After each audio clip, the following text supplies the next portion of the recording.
Good schools are important to the community. The people that I've met, the people that work here, I see your commitment and I see your dedication. We are making the tough decisions to make sure that we are ready for the future. We want to keep that flavor. We want to keep that culture. We want to honor the people who have stayed in this community.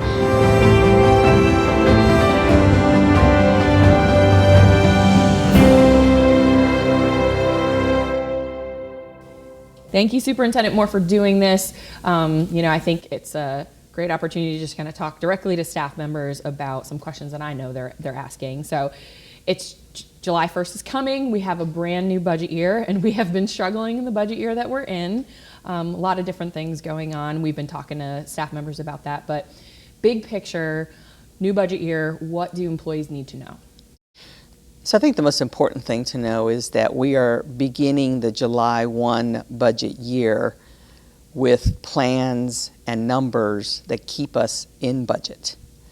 Wasn't easy getting there, but we are reconciling to make sure that our actuals and our expenditures will be within the limits that we have established. So basically the $45 million, roughly $45 million worth of cuts we made means that we are balanced for 25-26. We're not going to have a big deficit like we did this fiscal year. Barring unanticipated bills that we're not aware of right now, we have actually made a little bit more reductions than what we thought we were, or where we ended up in a hole for last year, to try to make sure that we are good for the 25-26 school year.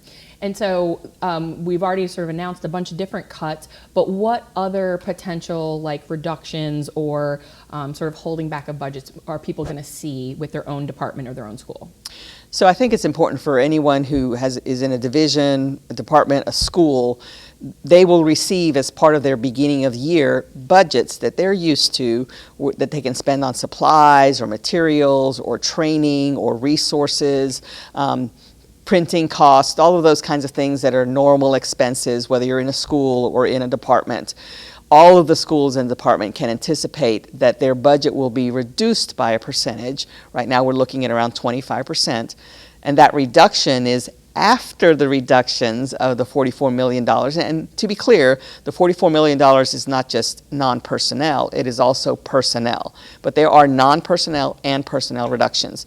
So staff, schools can anticipate that their beginning of year budgets, the access to those dollars, will be lower than what they've seen in the past, because we want to make sure that we're releasing amounts that we're comfortable with, and should something unanticipated arise, we have options. All right, so this is a backup plan, this is a cushion. It's a cushion. Gotcha, okay. Throughout this whole budget cutting process, there's been a lot of things floated. Job reductions, furloughs, pay cuts. We're in the middle of reducing staff right now. Beyond what has already been announced, the RIF earlier this spring, the school-based reductions, are we anticipating anything else changing job-wise? We anticipate no additional systemic reductions. There's no conversation about any additional RIFs that are going on. There's no conversation about additional school reductions going on, or central office reductions. No furloughs are being discussed for the 25-26 school year. We believe that we have made the reductions that we need to make. The only caveat that I would add is that come September, once we hit day 10 and day 20 in schools, we do need to reconcile our position allotments with enrollment. That should happen every year. So there may be some changes school by school, and it could be additional positions or it could be a loss of a position, but that's really a function of how the state allots us. We call it reconciliation, and that should happen every year in the fall. It's standard operating procedure, but systemic reductions in force, furloughs, elimination of positions or jobs, we're not looking at any of that right now. But even that discussion of doing that reduction at the 10 or 20 day mark, that's something that we hadn't been doing in the past few years. So that's a good thing for schools to know. They should anticipate that if your enrollment has declined, then there will be an impact at the school level. There could be an impact depending on how the formulas work. And in some cases, principals don't always hire everything that's on their books right away. Either they can't find a candidate, or they're building their own cushion into the process. So we'll see what that looks like in the fall. Yeah. And going forward, hopefully that's more of a strategy, right? That, you know, we wouldn't be here if we had been sort of slowly losing jobs through attrition as opposed to having to make cuts at the last minute. Correct. And principals have a really difficult role when it comes to that. They are busy all summer long checking their enrollment, who's new, who's going out, who's moved, those kinds of things, and really working with their data managers, quite frankly, to make sure that they're keeping track of their enrollment numbers and how they are staffing. Yeah. So, you know, it sounds like we're heading in the right track, but how do we know we're not going to be off track again? What is, in addition to cuts and things, like what else is going to be done to make sure that we will be fiscally sound, not just this year, but far into the future?